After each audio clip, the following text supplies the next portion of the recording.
Let's talk about these student loans. Man, you want to talk about something that gets people riled up.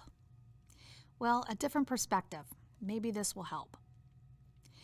You've got one side that's completely against any student loan relief, and you've got another side who's been crying out for it for a long time because they've been pushed out of being able to buy a house based off of their student loan debt ratio. Now, there was a change that was made. It used to be that off of the percent or the dollar amount that you were paying, that is what lenders had to qualify you as being responsible for.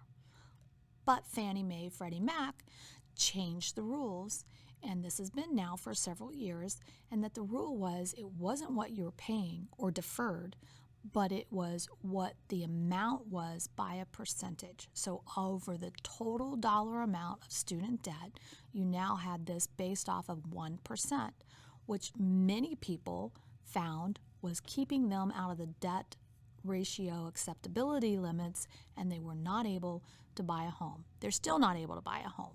Consider this: you're getting your education so that you can get into a job, relocate, move onto your own, do whatever, but now you find out you can't buy a house because of your student loan debt. We have programs and systems that are being allowed and even accepted, government-backed, that actually penalize the middle or lower class citizens. This again creates a problem and is a potential fair housing violation. I get that a lot of people have paid their own student debts off over the years or however that needs to happen. But the reality is our young students who enter into college programs or as they leave the nest and start their life are burdened, even targeted by the process of getting that degree at a cost that is not clearly identified nor understood.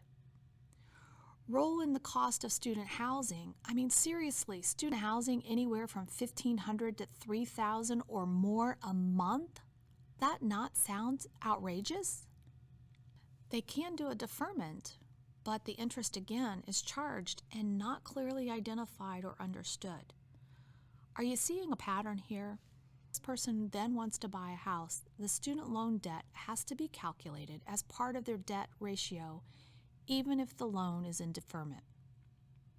I've literally had clients who could not qualify for a mortgage because of this, and it's unfair and it's a burden.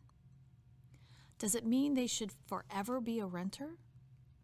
Consider that the average student loan debt is just over $38,000. And the average length of time that it takes to pay it off, 21 years. Let that sink in, because we're comparing this to the average cost of a home, $220,000, depending on the area, with a mortgage of 30 years. Yeah, better needs to be done about the burden of student loan debt and how that relates to their ability to be able to buy a home.